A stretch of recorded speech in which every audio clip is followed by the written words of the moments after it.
Jake Morrison wiped perspiration from his forehead after completing his morning run around the academy's track.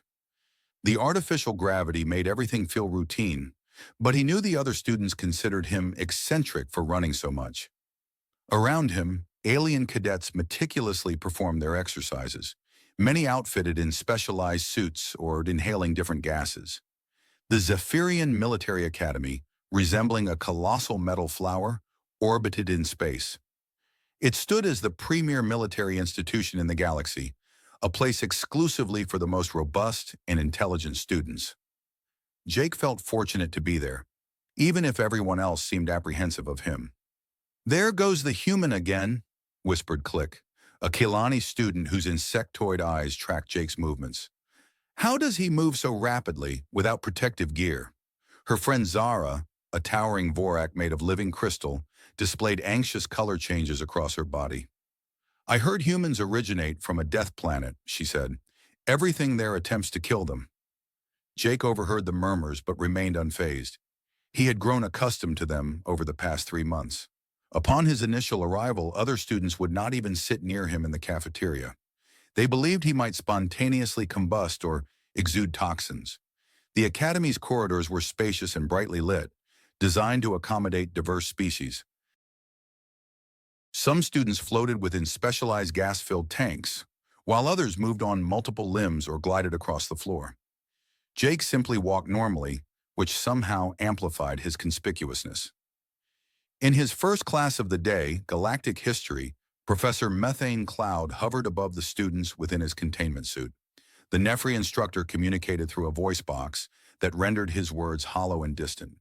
"Today we delve into the Great Peace Treaty of Sector 7, Professor Methane Cloud announced. "This treaty concluded the most devastating war in galactic history. Billions perished before the hostilities ceased." Jake raised his hand. "What was the cause of the war, Professor?" The alien students turned to look at him, always appearing surprised when he spoke. "A territorial dispute over water rights," the professor responded.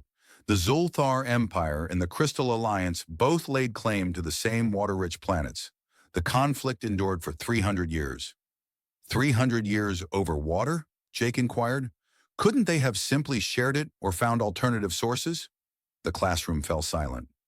Several students emitted shocked sounds. A few actually recoiled from Jake. "Share water?" squeaked Pip, a small furry creature from the fourth moon of Altar. "Water is liquid death. It corrodes metal and obliterates everything it touches." Jake blinked. "No, it doesn't. We drink water daily on Earth.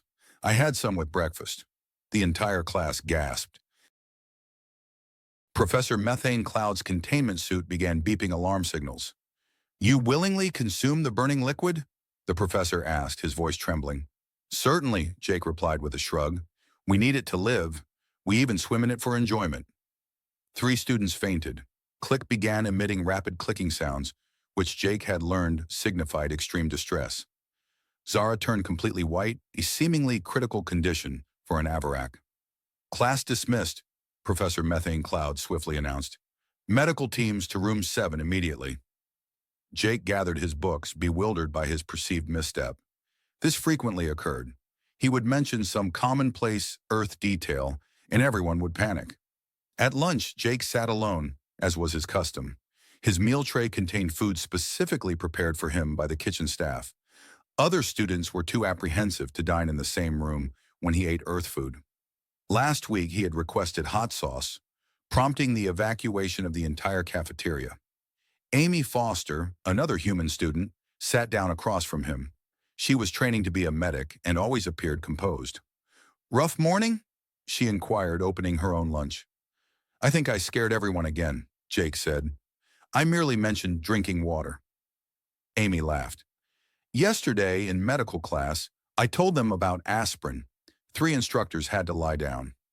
Pete Collins joined them, carrying his engineering books. "What did you 2 do now?" "Jake mentioned water," Amy stated. "Oh no," Pete grinned. "Remember when Steve described swimming pools? They thought he was detailing some kind of torture chamber." Steve Warner appeared at their table, still in his pilot training suit. "Are we discussing the swimming pool incident again?" I still receive strange looks from the flight instructors. The four humans ate their lunch while other students observed from a distance. Jake noticed the aliens whispering and pointing, but he no longer cared. His grandmother used to say that people always spoke about what they didn't comprehend. After lunch, Jake proceeded to combat training. This was his favorite class, as it finally allowed him to engage in physical activity. The instructor, Sergeant Razor Maw, was a formidable draconian with scales and sharp teeth. "Today we will practice survival scenarios," Sergeant Razor Maw announced, his voice resembling grinding rocks. "You will confront simulated predators from various death worlds." The other students appeared anxious. Combat training was always perilous, even with safety systems in place. The first scenario placed them in a jungle with large, cat-like predators. The alien students collaborated, utilizing shields and energy weapons for protection. They moved cautiously, scanning for threats. Jake navigated the jungle as if on a leisurely stroll when a simulated predator leaped at him. He sidestepped and seized it by the neck. The holographic creature vanished upon the application of pressure to its weak point. "How did you know to do that?" asked Veneer, a wolf-like Lupian student. "My Uncle Rick taught me about big cats when I was 12, Jake explained. "They all possess the same vulnerable spots." Sergeant Razor Maw watched with keen interest. "And where did this uncle acquire such knowledge?" "He worked at a zoo," Jake said. "On weekends we would go camping in places with bears and mountain lions. You know, for fun." The sergeant's eyes widened. Several students emitted fearful sounds. The next scenario involved a desert populated by venomous, snake-like creatures. Again, the other students employed high-tech equipment and meticulous tactics. Jake simply walked around, occasionally nudging snakes aside with a stick he found.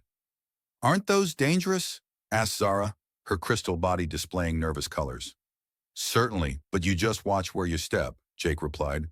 "My cousin Danny was once bitten by a rattlesnake. He merely walked to the hospital and received a shot. It made for a good story later." By the end of class, Sergeant Razor Maw was making notes on his tablet and shaking his head. The other students regarded Jake as either a monster or a superhero. He couldn't discern which. Walking back to his dorm room, Jake passed groups of alien students who ceased their conversations upon seeing him. He overheard words like impossible, death world survivor, and probably dangerous. Jake merely smiled and waved. Tomorrow would bring another day at the academy, and he was actually beginning to appreciate how intriguing everyone found his ordinary life. If they thought drinking water was astonishing, just wait until they learned about roller coasters. The alarm blared at 0347 hours ship time. Red lights pulsed through every corridor as the piercing sound reverberated off the metal walls. Jake awoke instantly, his military training taking over before his mind was fully roused. His roommate, a Kalani named Buzz, was already pressed against the far wall of their shared room. The insectoid alien's numerous eyes darted around in panic, his breathing producing a sharp clicking sound. "Emergency protocols activated," the computer voice announced. "All students and staff report to designated safe zones immediately. This is not a drill." Jake sat up and reached for his uniform. "What do you think it is? Engine trouble?" Buzz made a horrified chittering noise. "Did you not hear the announcement code? Level 9 threat. That means—" He paused, his voice dropping to a whisper. "The Shadowclaw is here." "Shadow what now?" Jake asked, pulling on his boots. "The Shadowclaw?" Buzz repeated, his voice rising to a squeak. "The most dangerous assassin in the galaxy. It has killed kings and annihilated entire families. It can permeate walls and turn invisible." Jake finished dressing and checked his appearance in the mirror. "Sounds like a problem for security." In the hallway, chaos reigned. Students ran in every direction, some carrying emergency bags they were instructed to keep prepared. Others had already sealed themselves inside their rooms and refused to emerge. Click scurried past Jake, her 6 legs moving so rapidly they appeared blurred. Behind her, 3 Vorthax students moved together in a tight group, their crystal bodies flashing rapid patterns of red and orange, which Jake had learned signified extreme danger. Near the main corridor intersection, Professor Methane Cloud floated in his containment suit, attempting to count students. His usual composure was gone, replaced by frantic movements as he rechecked his list repeatedly. All Nefri students to safe room 7, he called out. Kiani students to safe room 3. Humans to... He paused, consulting his tablet. Where are humans supposed to go during a level 9 alert? We can go wherever you need us, Jake said, walking up to the professor. No, no, no, Professor Methane Cloud stammered quickly. You must go somewhere safe. The Shadowclaw kills without mercy. It has eliminated the royal family of 3 different planets. Jake nodded politely. I'll head to the mess hall then. I missed dinner earlier. The professor's containment suit began beeping alarms again. The mess hall is not a safe room. I know, Jake said. But I'm hungry, and the cafeteria has good sandwiches. Before Professor Methane Cloud could respond, Jake walked away. Behind him, he heard the professor calling for medical assistance for himself. The mess hall was empty except for the automated food dispensers. Jake prepared a sandwich using ingredients that would likely hospitalize most alien students. Hot peppers, spicy mustard, and cheese aged to his grandfather's preference. As he took his first bite, Amy Foster appeared, seemingly unfazed despite the flashing red lights and blaring alarms. Figured I'd find you here, she remarked while assembling her own sandwich. Steve and Pete are in the recreation room playing cards. They said the emergency lighting makes it hard to see the game. What is this Shadowclaw thing everyone is so afraid of? Jake inquired. Amy settled down opposite him. From what I gather, it's some kind of super assassin. Apparently it can pass through solid matter and has claws tipped with paralysis poison. The other students believe it's practically invincible. Huh? Jake responded, taking another mouthful. Sounds like something from a scary movie, right? I tried to calm my roommate by telling her about horror films, but that just made her more agitated. She's convinced humans enjoy being terrified for fun. 20 minutes later, Pete Collins and Steve Warner found them. The cafeteria remained empty save for the 4 humans, who were now engaged in a card game Pete had taught them. Security is going wild, Steve reported. They have teams searching every deck with energy weapons. The head of security, some guy with 9 claws, is coordinating from the main bridge. 9 claws? Jake asked. That seems like a lot. His species grows more claws as they get older, Pete explained. Zenthar 9 Claws is supposed to be ancient and wise, also really tough in a fight. If he's so tough, why is everyone still scared? Amy questioned. Steve shrugged. According to the rumors, this Shadowclaw has killed individuals far tougher than Zenthar. It once wiped out an entire military base without anyone even seeing it. The lights flickered, and for a moment, the alarm ceased. Then it resumed, louder than before. Breach in Section 12, the computer announced. All personnel avoid Section 12. Lethal threat confirmed. That's 3 decks up from here, Pete noted, glancing at the ceiling. Jake finished his sandwich and stood. I should probably grab my textbook from my room. We have that big test tomorrow in peaceful coexistence class. Your room is in Section 12, Amy pointed out. I know. His 3 friends stared at him. Steve was the first to speak. Jake, did you not hear the announcement? There's a lethal threat in Section 12. I heard it, Jake replied, but I really need that textbook. The test is worth 30% of our grade. The assassin might kill you, Pete stated slowly, as if speaking to a child. Jake considered this. It might also not kill me, but I will definitely fail the test if I don't study. Amy shook her head. That's the most human logic I have ever heard. Thank you, Jake said, not grasping why that might be a negative observation. He exited the mess hall and proceeded toward the elevators. The corridors were entirely deserted now, with emergency doors sealing off ship sections. The only sounds were the alarms and the hum of the life support systems. At the elevator, Jake pressed the button and waited. The doors opened immediately, as if the elevator had been expecting him. Inside, he selected Deck 12. The elevator ascended with its usual smooth movement. Are you certain about this destination? The computer inquired. There is a confirmed threat on Deck 12. I am sure, Jake confirmed. I just need to grab a book. Very well, please be advised that emergency services cannot guarantee response time to Deck 12 at this time. That's okay, Jake replied. I'll be quick. The elevator reached Deck 12 and the doors opened. The hallway beyond was dark, illuminated only by emergency lighting. The normal white lights had been deactivated, leaving just the red glow of the warning system. Jake stepped out and began walking toward his room. His footsteps echoed in the empty corridor, blending with the distant alarm sounds. He was halfway to his room when he heard something else, a soft scratching sound, like claws on metal. It seemed to emanate from within the walls. Jake paused, listening intently. The scratching moved along the wall, following the corridor. Whatever was producing the sound was definitely inside the ventilation system. Interesting, Jake murmured to himself, continuing toward his room. The scratching sound trailed him. Commander Lisa Brooks stood in the main security center, observing displays showing the academy from every angle. Zenthar Nineclaws paced behind her, his numerous arms manipulating different control panels, while his ancient eyes tracked movement on dozens of screens. Sector 7 clear, a security team reported through the communication system. Moving to Sector 8, negative contacts in the lower decks, another voice announced. Whatever this thing is, it's staying in the upper levels. Lisa scrutinized the tactical display. Red dots indicated security team search areas. Green dots marked safe zones where students and staff waited. Yellow dots highlighted potential hiding places for the threat. This creature is smart, Zenthar Nineclaws observed, his gravelly voice filled with both respect and worry. It moves through our ship as if it knows every corridor and ventilation shaft. How is that possible? Lisa asked. The Academy's layout is classified information. The Shadowclaw has been studying us for weeks, maybe months, Zenthar explained. It learns the patterns of its targets before it strikes. That is why it has never failed. On the screens, Lisa could see her human students dispersed throughout the academy. Steve Warner and Pete Collins were in Recreation Room 4, apparently engrossed in a card game. Amy Foster was in the medical bay, assisting with alien students who had fainted from stress.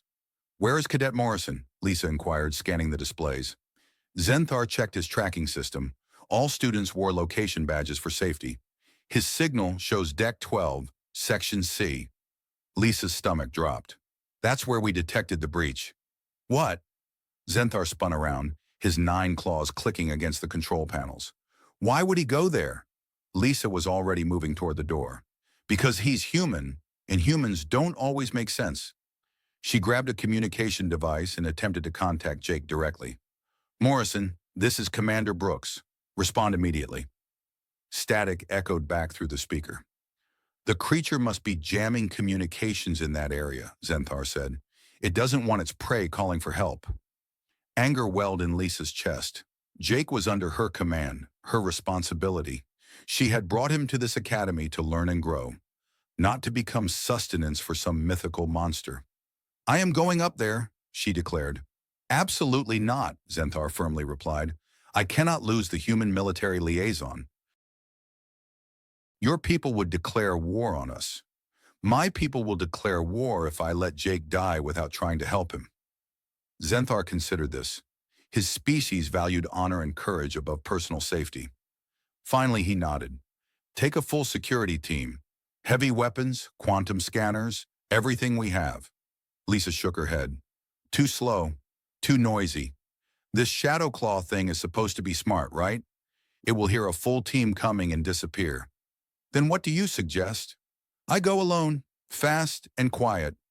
Zenthar emitted a grinding sound that Lisa had learned signified strong disagreement. The Shadowclaw has killed trained assassins, royal guards, and military commanders. You are brave, but you are not immortal. Maybe not, Lisa said, checking her sidearm, but I am human, and apparently that means something around here. She left the security center before Zenthar could stop her. The corridors were empty, save for automated systems and the occasional security patrol. Lisa moved swiftly but cautiously, using routes she had memorized during her first week at the academy. The elevator to Deck 12 was marked with warning signs and emergency tape. Lisa disregarded them and summoned the elevator. While she waited, she thought about Jake Morrison. He was a good kid, not the smartest or the strongest in his class, but steady and reliable. He never complained about the strange looks or whispered conversations.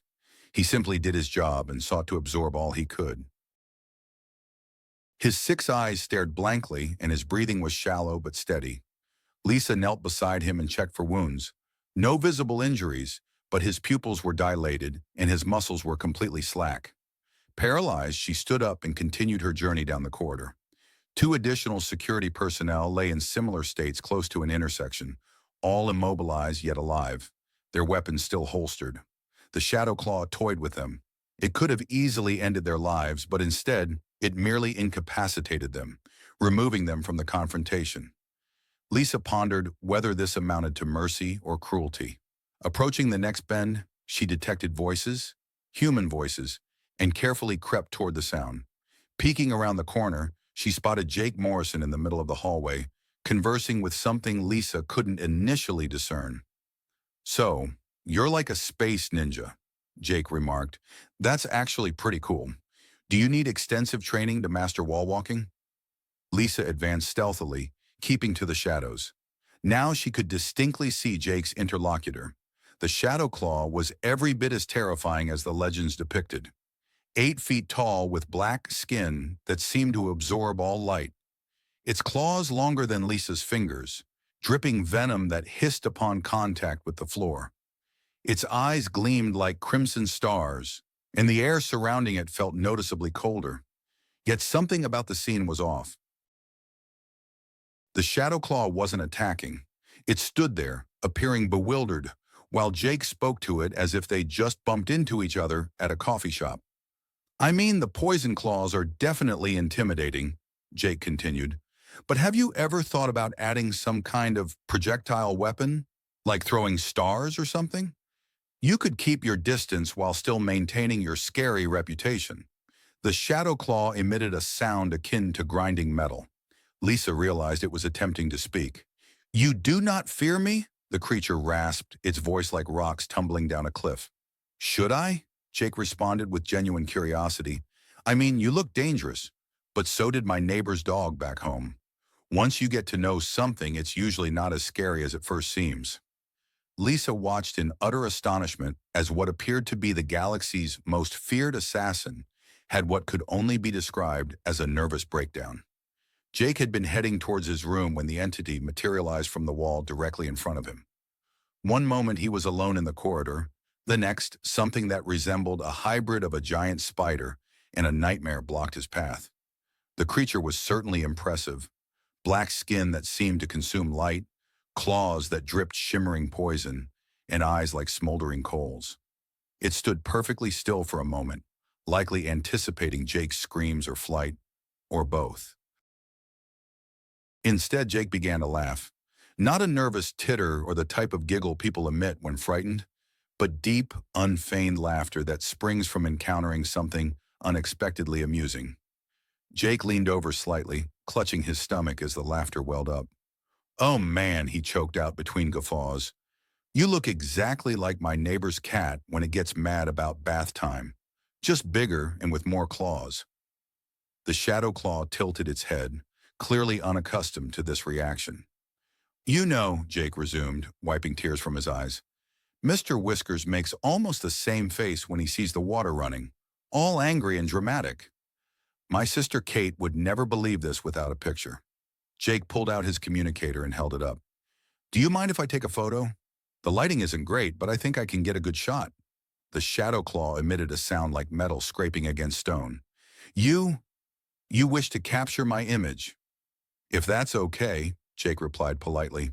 "I mean, I don't want to be rude, but my friends back home are never going to believe I met a real space ninja without proof." "Space ninja?" the creature echoed. "That's what you are, right? You can walk through walls. You have those cool claws. You sneak around in the dark. Classic ninja stuff, just in space." The Shadowclaw straightened to its full 8-foot height. "I am the Shadowclaw, bringer of death, ender of bloodlines, the nightmare that stalks the dark between stars." Jake nodded appreciatively. "That's a really good title. Very dramatic.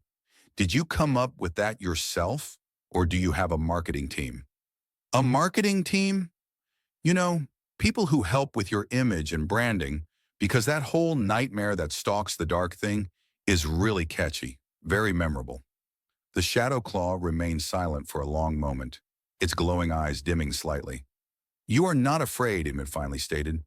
Should I be? Jake questioned. I mean, you look dangerous, but so do a lot of things. My Uncle Rick works with tigers and they could definitely kill him, but mostly they just want food and a place to sleep. I have killed kings. Kings can be pretty soft, Jake agreed. No offense to any kings you might know personally, but most of them grow up in palaces and never have to deal with real problems. Now, if you had killed a farmer from Iowa, that would be impressive. Those guys are tough. The Shadowclaw's claws extended further, dripping more venom onto the floor. I have destroyed entire families. That sounds like a lot of work, Jake said sympathetically. Very time-consuming. Do you get health benefits for this job? Because all that poison probably isn't great for your long-term health. My claws carry a neurotoxin that paralyzes any living being. Jake leaned closer to examine the claws. Neat. Is it like a snake venom or more chemical-based? My cousin Danny got bit by a rattlesnake once. Made his whole arm swell up, but he was fine after they gave him the antidote. It works on every species in the galaxy. Every species? Jake asked. That's amazing. What about humans? I don't think anyone has tested it on humans before. The Shadowclaw paused. No. Humans are new to the galactic community, but it will work. It must work. Maybe, Jake conceded, but humans are pretty weird biologically. We drink poison for fun. Poison? Alcohol. It is technically poison, but we like how it makes us feel. My grandfather used to drink something called moonshine that could probably clean engine parts. The Shadowclaw began to look confused. You consume toxins willingly? Sure, coffee is technically a drug. Chocolate has caffeine. Hot peppers cause actual pain, but we eat them anyway. We are kind of weird that way. The creature attempted a different approach, beginning to phase in and out of solid matter, moving through the wall and back again. Okay, that is definitely cool, Jake said, genuinely impressed. How does that work? Is it like a frequency thing where you vibrate between dimensions, or more of a molecular structure change? You wish to understand my abilities? Of course, I mean, that is incredible technology. Or is it biological? Either way, it is fascinating. We have science fiction movies about stuff like this, but seeing it in person is amazing. The Shadowclaw solidified completely and stared at Jake. You find my powers interesting. Absolutely. I bet you could walk through bank vaults and stuff. Not that I'm suggesting anything illegal, Jake added quickly, but the practical applications are endless. You could be the ultimate search and rescue worker. Search and rescue? You know, when people get trapped in collapsed buildings or cave-ins, you could phase through the debris and help them escape. Save a lot of lives. The Shadowclaw sat down heavily on the floor. For a legendary assassin, it suddenly looked very tired. In all my centuries of existence, it said slowly, no one has ever suggested I save lives. Well, you probably never met the right people, Jake offered. Most folks are pretty reasonable once you get to know them. Want to see some pictures of my family? I've got photos on my communicator. Before the Shadowclaw could reply, Jake sat down on the floor across from it and began scrolling through his device. This is my sister, Kate. She's studying to be a veterinarian. And this is my cousin, Danny, the one with the snake bite. He runs an auto repair shop now. Oh, and this is Mr. Whiskers, the cat I was telling you about. Jake held up the communicator to display a picture of an orange tabby cat with an extremely grumpy expression. The Shadowclaw leaned forward to examine the image. This creature, it does resemble my stance when preparing to strike, right? I knew you'd see it. Kate always says Mr. Whiskers has the soul of a warrior trapped in a house cat's body. The Shadowclaw made a sound that could have been laughter or indigestion. It was hard to tell. Your family seems pleasant, the creature observed. They are pretty great, Jake agreed. You should meet them sometime. Kate would love to hear about your poison claws. She's really interested in animal biology and toxins. The Shadowclaw glanced around the empty corridor, then back at Jake. No one has ever invited me to meet their family, it said quietly. Commander Lisa Brooks watched from around the corner as Jake Morrison continued his conversation with the galaxy's most feared assassin. What she witnessed defied every military manual and tactical guide she had ever studied. The Shadowclaw, a creature that had brought down governments and eliminated bloodlines, was sitting on the floor looking depressed while Jake showed it pictures on his communicator. "And this is from last summer when we went camping," Jake was saying. "That is my Uncle Rick teaching my nephew how to fish. See that thing in the background that looks like a bear? That actually is a bear." "A bear?" the Shadowclaw inquired. "Big furry predator. About your size but with more teeth and a worse attitude. They wander into our campsite sometimes looking for food." "What do you do when these bears attack?" "Usually we just make noise, and they go away. If that doesn't work, you play dead or fight back, depending on the type of bear." "Black bears are basically big dogs, but brown bears will mess you up if you aren't careful." The Shadowclaw leaned closer to the communicator screen. "And your family encounters these creatures regularly? During camping season?" "Sure. My cousin Danny once actually punched one in the nose when it attempted to get into his cooler. The bear was more startled than harmed." "Your cousin physically struck a predatory beast to defend his food storage." "Well, it was good beer," Jake explained calmly, "and Danny had been looking forward to it all week." The Shadowclaw emitted that grating sound again. Lisa realized it was undeniably laughter this time. "Your species is remarkable," the creature stated. "I have studied the combat capabilities of hundreds of races. None of them would casually battle apex predators for recreational beverages." "We probably shouldn't," Jake admitted, "but sometimes you just do stuff without thinking about it. My grandmother always said humans are too stubborn to know when they should be scared." "Your grandmother sounds wise. She was pretty smart, made the best apple pie in 3 counties, and could outcuss a sailor when she was mad.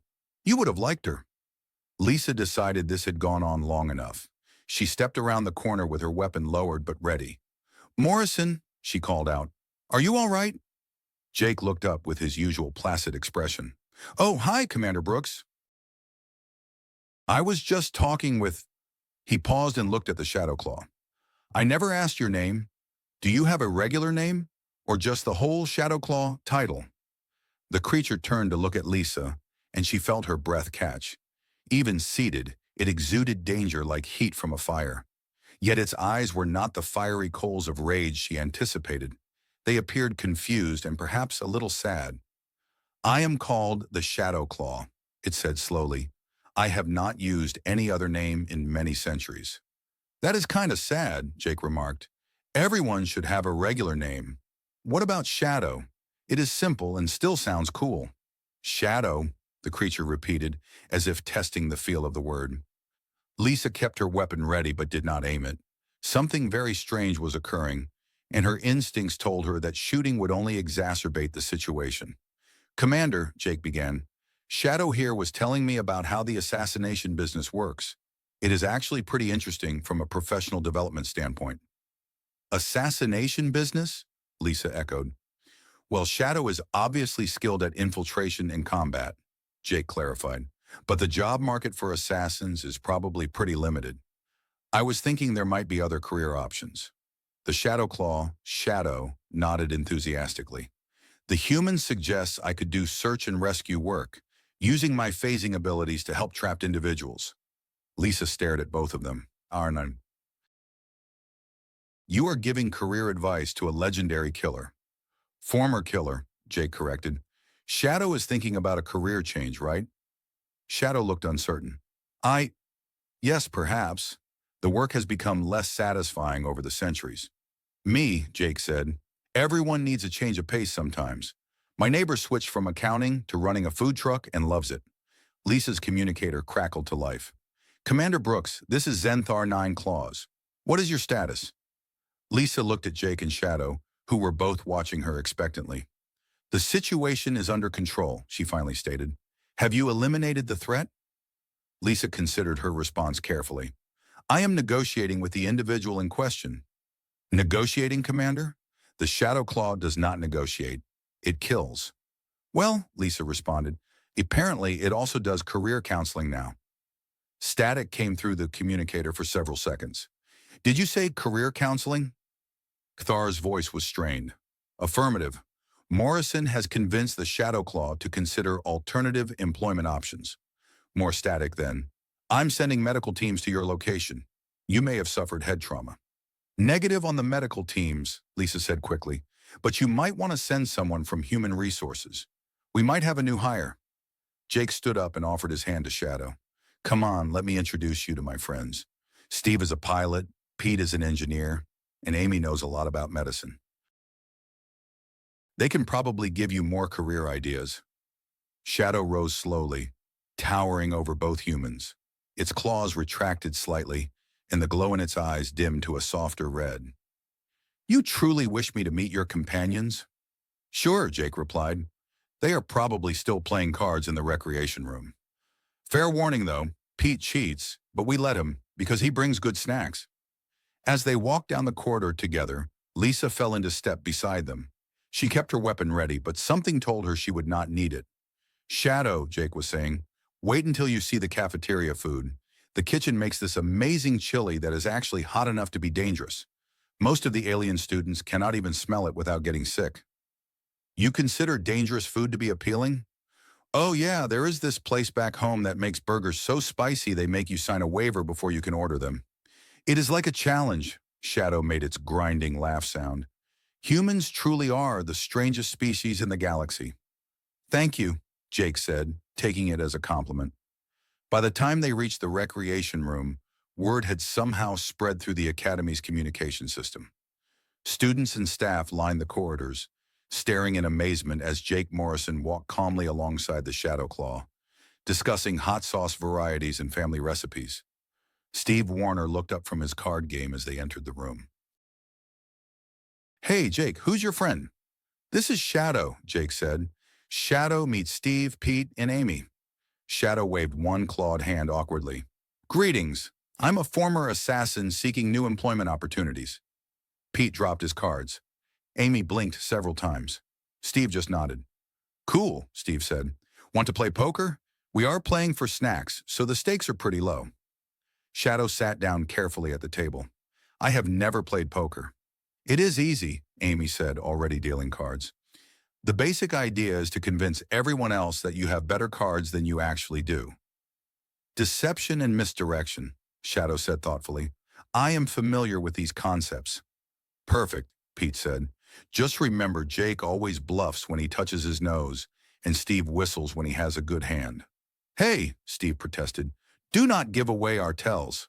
Shadow picked up its cards with surprising delicacy, careful not to damage them with its claws.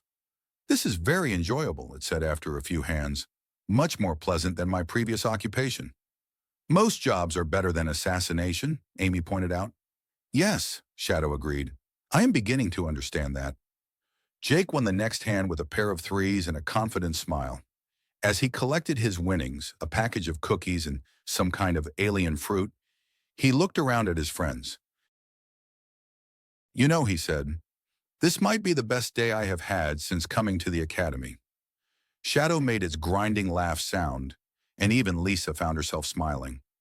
Outside in the corridors, alien students and staff continued to gather, trying to understand how a human had turned the galaxy's most feared assassin into a poker player with career anxiety. The answer, as with most things involving humans, was surprisingly simple. Sometimes the best way to handle a monster is to treat it like a person and see what happens.